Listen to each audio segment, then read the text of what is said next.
गौतम बुद्ध प्राचीन भारत के एक धार्मिक नेता थे और उनके द्वारा प्रचारित धार्मिक विश्वास और जीवन दर्शन को बौद्ध धर्म कहा जाता है। गौतम बुद्ध का जन्म 6ठी शताब्दी ईसा पूर्व में हुआ था। उनकी मृत्यु के बाद उनके अनुयायियों ने उनके जीवन और शिक्षाओं को लिपिबद्ध किया। उनकी शिक्षाएं शुरू में मौखिक रूप से फैली। इन्हें बुद्ध की मृत्यु के लगभग 400 साल बाद दर्ज किया गया था। गौतम बुद्ध के पिता राजा शुद्धोधन थे और उनकी माता माया देवी थी। माया देवी ने कपिलवस्तु से अपने पिता के राज्य जाते समय वर्तमान नेपाल के लुम्बिनी गांव में बुद्ध को जन्म दिया। जन्म के 7वें दिन ही माया देवी की मृत्यु हो गई। बाद में उनका पालन पोषण विमाता गौतमी ने किया। जन्म के 5वें दिन राजा ने नवजात शिशु का नाम रखने और उसके भविष्य की भविष्यवाणी करने के लिए 8 बुद्धिमान पुरुषों को बुलाया। उन्हें सिद्धार्थ नाम दिया गया है, जो प्राप्त करता है या जिसका उद्देश्य सफल होता है। उनमें से एक का कहना है कि राजकुमार एक दिन सत्य की खोज में निकलेगा और ज्ञान प्राप्त करेगा। बुद्ध के विवाह के बारे में 2 मत हैं। पहली थ्योरी के मुताबिक उन्होंने 16 साल की उम्र में एक प्रतियोगिता में अपनी पत्नी को जीत लिया था। एक अन्य सिद्धांत के अनुसार 28 साल की उम्र में उनके माता पिता ने उन्हें परिवार पर ध्यान केंद्रित करने के लिए राजकुमारी यशोधरा से शादी कर दी। कहा जाता है कि एक दिन जब राजकुमार सिद्धार्थ सैर के लिए निकले तो उनकी मुलाकात 4 लोगों से हुई। पहले उसने एक बूढ़ा आदमी देखा, फिर एक बीमार आदमी और अंत में एक मरा हुआ आदमी देखा। जब उन्होंने अपने सहायक चन्ना से इस बारे में पूछा तो चन्ना ने उन्हें समझाया कि सभी मनुष्यों की यही नीति है। उसी दिन या दूसरे दिन उसकी मुलाकात सिर मुंडाए और पीले वस्त्र पहने एक संत से हुई। जब चन्ना से उनके बारे में पूछा गया तो उन्होंने कहा कि वह एक साधु है जिन्होंने लोगों की पीड़ा के लिए अपनी जान दे दी। राजकुमार सिद्धार्थ उस रात अपनी सोती हुई पत्नी, बेटे और परिवार को मौन विदाई देकर महल से चले गए। सिद्धार्थ की इस यात्रा को महानिष्क्रम कहा जाता है। इसका मतलब है कि बुद्ध को लोगों के बूढ़े होने, बीमार होने, मरने और भिक्षुओं के बारे में कोई जानकारी नहीं थी। उन्होंने इन्हें चन्ना नाम के एक व्यक्ति से सीखा। सिद्धार्थ ने दुख और दुख के कारणों के बारे में जानने के लिए अपनी यात्रा जारी रखी। सबसे पहले वह गया अलारा नामक साधु के पास गए। उसके उत्तर से असंतुष्ट होकर वह उद्दत नामक दूसरे व्यक्ति के पास गया। लेकिन कुछ दिनों के बाद कोई परिणाम न मिलने पर वह मगध के उरुबिल्व नामक स्थान पर चला गया। वहाँ सबसे पहले बोधिसत्व ने एक उत्तर पूर्व की ओर मुख वाली शिला पर घुटने टेक कर खुद से कहा,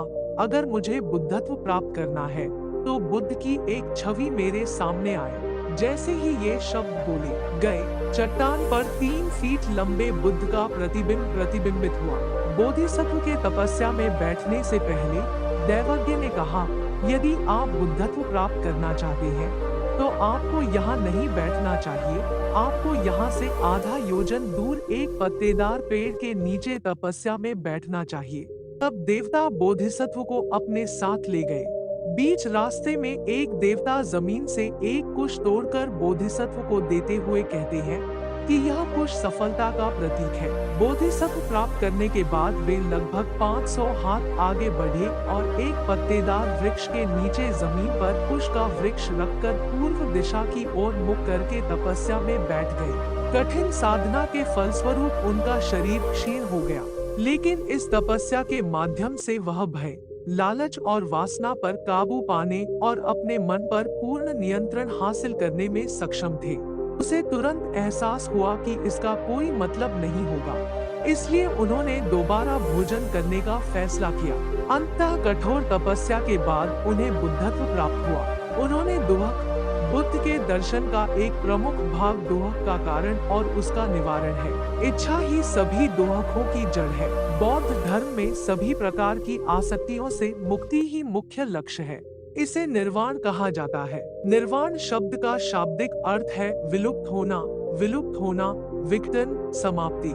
इस संबंध में बुद्ध के 4 आर्य सत्य या चातुर्य सत्य के नाम से जाने जाते हैं। ऐसा कहा जाता है कि पीड़ा एक वास्तविकता है, कुछ ऐसा जिसे हर किसी को बुद्ध से पहले भी जानना चाहिए था। इस दोह का कारण मोह है।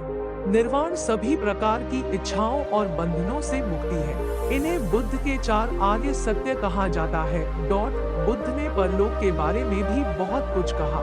इसके बाद का भविष्य लोगों के इस जन्म के कर्मों पर निर्भर करता है। मरने के बाद लोग 31 लोक भूमि में जाते हैं। ये 31 लोक भूमि 4 प्रकार के अपयश है। तिर्यक, प्रेतलोक, असुर, नरक। स्वर्ग के 7 प्रकार: मनुष्य लोक, चतुर्महाराजिका स्वर्ग, तप्तिंशा स्वर्ग, यम स्वर्ग, तुषित स्वर्ग, निर्माणवती स्वर्ग, परनिर्मति बसवती स्वर्ग। रूप ब्रह्म भूमि के 16 प्रकार, अरूप ब्रह्म भूमि के 4 प्रकार, कुल 31 प्रकार। इन 31 प्रकार की लोक भूमि से ऊपर का अंतिम स्तर निर्वाण पूर्ण मुक्ति है। उदाहरण के लिए, यदि कोई व्यक्ति इस जीवन में मातृहत्या, पितृहत्या या बड़ों का खून करता है, तो मृत्यु के बाद वह व्यक्ति चतुर तरीके से तिर्यक, प्रेतलोक, असुर, नरक पैदा होता है। और यदि कोई व्यक्ति इसमें अच्छे कर्म करता है जीवन, फिर मृत्यु के बाद वह व्यक्ति शेष 28 लोकों में चला जाता है। त्रिपिटक बौद्ध धार्मिक ग्रंथ का नाम है। बांग्ला शब्द त्रिपिटक पाली त्रिपिटक से बना है। 3 पिटकों के संग्रह को त्रिपिटक कहा जाता है। पिटक शब्द का अर्थ है वह टोकरी जिसमें कोई वस्तु रखी जाती है। 3री शताब्दी ईसा पूर्व में सम्राट अशोक के शासनकाल के दौरान त्रिपिटक को एक संपूर्ण ग्रंथ के रूप में मान्यता दी गई थी। इस पुस्तक को लिखने का काम बुद्ध के परिनिर्वाण के 3 महीने बाद यानी लगभग 543 ईसा पूर्व शुरू हुआ और लगभग 236 ईसा पूर्व पूरा हुआ। इसका संकलन 3 संधायनों में लगभग 300 वर्षों की अवधि में पूरा हुआ। बौद्ध धर्म में इस ब्रह्मांड के निर्माता के बारे में कोई विचार नहीं है। कहा जाता है कि भगवान के प्रश्न पर बुद्ध भी मौन थे।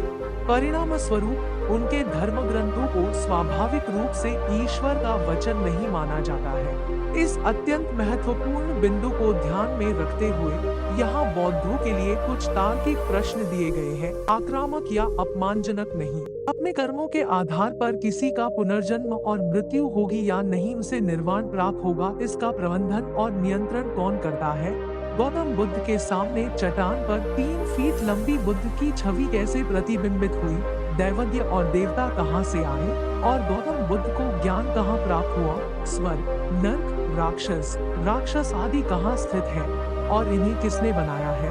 अपने कर्मों के आधार पर किसी का पुनर्जन्म और मृत्यु होगी या नहीं, उसे निर्वाण प्राप्त होगा, इसका प्रबंधन और नियंत्रण कौन करता है?